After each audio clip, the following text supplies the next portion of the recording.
Okay, so today we have a Ford E450. We will be replacing the front crankshaft oil seal as it is leaking. Here is the part number. I will try and show you a step-by-step on how to replace that. Okay, so I have the truck up on the lift. You can see up there, we got a bit of a leak. I like to start from the bottom, remove the clip on this hose. It's attached to the fan shroud, and we'll be pulling that out from the top. And I also like to drain a little bit of the coolant so we can pull the upper rad hose off. I like to let it drain a little bit. You don't have to completely empty it, just enough so that it doesn't spill up top. Okay, so once we have the cooling system drained enough, we're gonna go up to the top. I'm going to start by removing these 8mm bolts. Got two up here.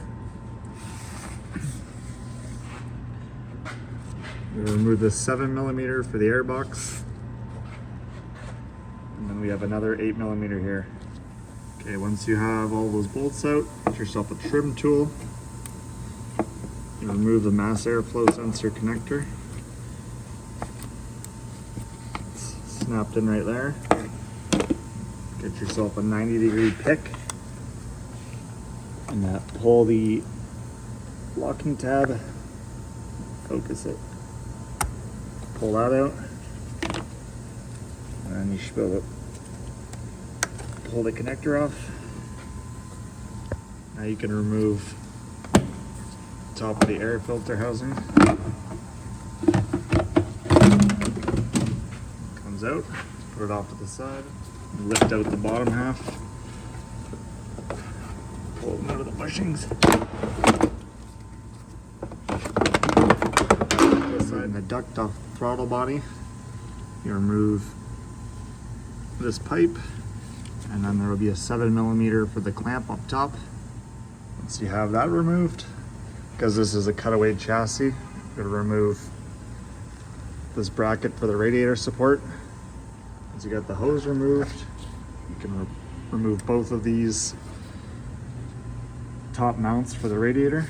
You have two 10mm on each side. And once you have those off, you just pop right off and put them off to the side. Then we'll be removing the clips to hold this trim on. Next we have these two 8mm holding the top of the fan shroud in. Remove those. Once those are removed, you will have the hoses clipped in down there. You got one there and another one up there, and then the lower radiator hose is down below where we can't see, and this will free up the shroud. Okay, so I like to get a bungee cord just to pull the radiator back, give us a little more access to the fan clutch. I remove two of the 10mm bolts on the opposing sides of the water pump. That way we can put the fan clutch holding tool. We're also going to remove this 13mm off of the stud that is holding the harness for the fan clutch. Once that's removed, you can pull this bracket off and remove the connector off the clutch. Okay, so we have our fan clutch tool installed. I like to put longer bolts in to hold the counter hold tool. And in this case, it is loosening to the right. And once you crack it loose, you can spin it off by hand. And then you will pull out the shroud and the fan together. Once you have those out, you take the belt off. There's a 3/8 drive on the tensioner. And then we will remove the 21mm bolt that holds on the balancer. Once the belt is removed, the crank bolt is removed, you can discard this bolt. It's one-time use. Now it's time to remove the balancer. Now I've seen a few people take the old bolt, cut the washer off, and then when you use your jaw puller, press up against the head and the balancer will slide right over top. I have this that was made from an old bolt just thread it in, and then you can pin up the jaw puller against the top. That way you don't damage any threads. This is the jaw puller recommended by Ford. It is OTC 1023. Works just fine. Once you have your puller installed, you can start removing the balancer. Just like that. You have access to the oil seal. See, this one's been leaking for a little while. I also like to take this chance to run a little bit of emery cloth on that surface and power wash all the oil residue. Okay, we got it looking like new again. Now it's time to remove the seal. Now, Ford has a tool that they recommend for pulling the seal, but I like to just use this. You just have to be really careful when you're inserting it that you don't gouge the front cover where the seal sits. You get it in just like that and it'll come out nice and easy. Now once the seal is removed, you'll notice that in the front cover, when you're installing the seal, there's nothing to prevent it from going all the way in. Now you can do this by tapping it in with a mallet. I definitely don't recommend it, it's very difficult.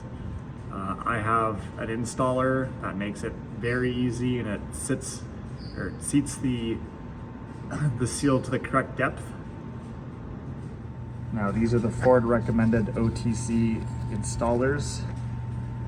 Your seal will sit right on here, and this won't allow it to go on any further than it's supposed to. Now you also notice that the new seal, the lips appear to be a little bit different. So maybe they have updated the part to prevent future leakage.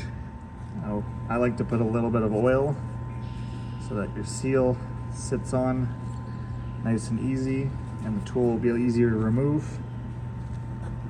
Okay, now we got our seal onto the crankshaft. We're gonna bottom out the tool in the threaded section,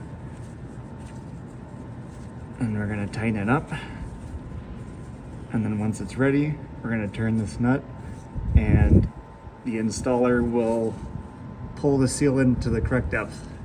Okay, once you have the nut threaded all the way in and it bottoms out, that is the correct depth. No need to force it any further. Now you can remove your tool and we'll install the balancer. Here's the seal installed, so you can get an idea.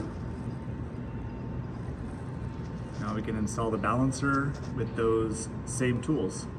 So you'll use those same tools, but you will remove the seal portion, and this will pull the pulley all the way in. Okay, once you have your tool installed, you can run the nut all the way in until it bottoms out, and then you can recheck, make sure it is in as far as it can go. And that's it. Now we can remove our tool and install the bolt. Okay, the bolt is tight.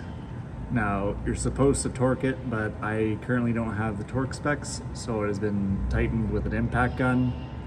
It's never given any problems in the past. Once you've tightened that, now you just reassemble everything in the reverse that you've removed.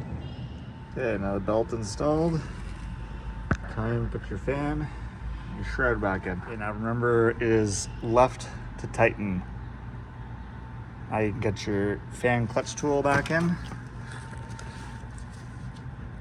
and tighten it up. Now when you're installing the shroud, you want to make sure you get the two locating pins lined up with your radiator.